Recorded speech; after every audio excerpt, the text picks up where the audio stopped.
আমি আমার চোখের সামনে আমার ক্লাস ফ্রেন্ডদের মরতে দেখছি। আমি বারবার বলছি যে শহীদদের তালিকা দেন, এবং আজকে মুক্তিযোদ্ধাদের অবমাননার অন্যতম কারণ হলো এই ভুয়া মুক্তিযোদ্ধারা। আমার এখানে সিভিলিয়ানদের মারেন কোন সাহসে? দুর্বল। আপনি মনে করেন না যে আপনার ওই আর্মি না আসলে পরে এই দেশ স্বাধীন হইতো না? এবং ভিয়েতনাম যেরকম এখন সোনার মানুষ হয়ে বেরিয়েছে, আমরাও চাইছিলাম যে সোনার মানুষ হয়ে বেরিয়ে। কখনোই আমি কিন্তু আজকে পর্যন্ত ওই আমার সোনার বাংলা আমি তোমায় ভালোবাসি এটা মন দিয়ে শুনি না। শহীদের তালিকা নাই, মুক্তিযোদ্ধার তালিকা। 16ই ডিসেম্বর গেছে, জানুয়ারির দিকে আসতেছে, তো ওদের আমরা বলতাম হাজি মুক্তিযোদ্ধা, রিয়েল ফ্রিডম ফাইটার। তারা লড়াই করছে এই দেশটা স্বাধীন করার জন্য, যে এটা পার্ট অফ দ্য পাকিস্তান।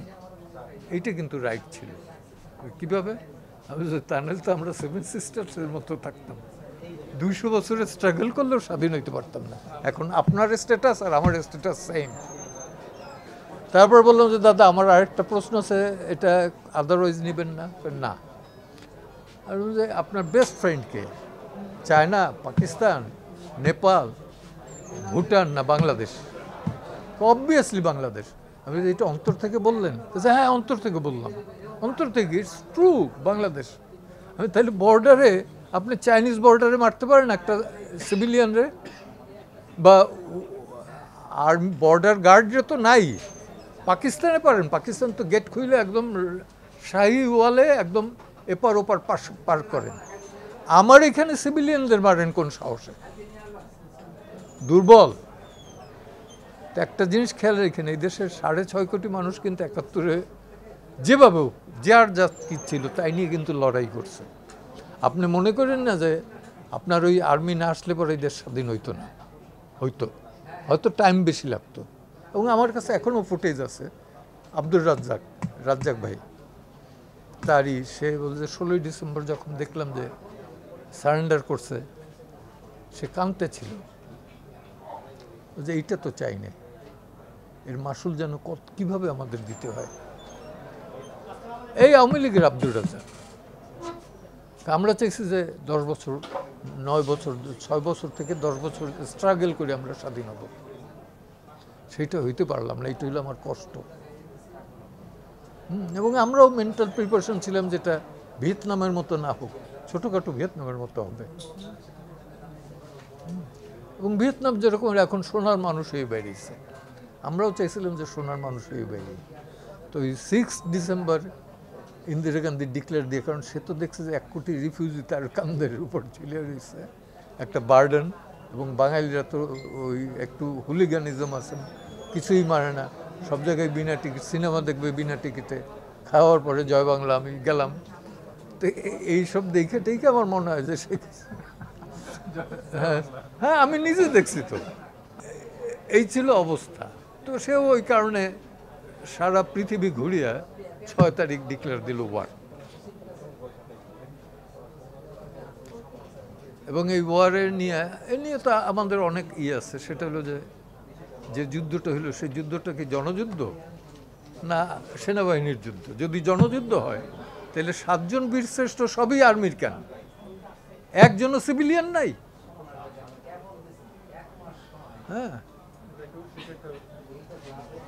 হ্যাঁ, হু ডিসাইডেড ইট? যে ডিসাইড করছে তার আমি তুই তো কারিগরি বলছে একদম সবার সামনে। এটা হয়েছে যে তখনও ইসের মাথায় অনেকে খেলে নেয়, কিন্তু এটা তো জনযুদ্ধ ছিল, প্রত্যেকটা মানুষ। আমি এগুলো বলতে গেলে পরে ইমোশনাল হয়ে যাই। কখনোই আমি কিন্তু আজকে পর্যন্ত ওই আমার সোনার বাংলা আমি তোমায় ভালোবাসি এটা মন দিয়ে শুনি না, চোখ দিয়ে পানি বেরিয়ে যায়। আমি আমার চোখের সামনে আমার ক্লাস ফ্রেন্ডদের মরতে দেখছি, মাঝিরে মরতে দেখছি, কিন্তু কিছু তো দিতে পারি নাই।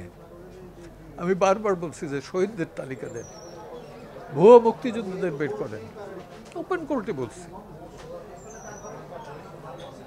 এবং আজকে মুক্তিযোদ্ধাদের অবমাননার অন্যতম কারণ হলো এই ভুয়া মুক্তিযোদ্ধারা। দরকারটা কি সার্টিফিকেট? এগুলো আর্মির কতগুলা ইসের ইটা আসছে। শহীদের তালিকা নাই, মুক্তিযোদ্ধার তালিকা, রাজাকার তালিকা নাই, মুক্তিযোদ্ধাদের তালিকা কেন? মুক্তিযোদ্ধা তো এদেশের সবাই, যারা মুষ্টিমেয় কিছু লোক যারা বিরোধিতা করছে তারা বাদেই তো সবাই। তা নাহলে বলতে হবে যে ওইখানে যারা গেছে তারা শুধু, আমরা ওদের বলতাম হাসি ওদের বলতাম যে হাজি হাজি মুক্তিযোদ্ধা। কারণ 16ই ডিসেম্বর গেছে, জানুয়ারির দিকে আসতেছে, পিঠে একটা আর্মস, তো ওদের আমরা বলতাম হাজি মুক্তিযোদ্ধা, পাত্তাই দিতাম না। তো এখন মুক্তিযোদ্ধাদের বেলা সবচেয়ে খারাপ করলো এসে 97-তে যখন বললো যে ভাতা দেব।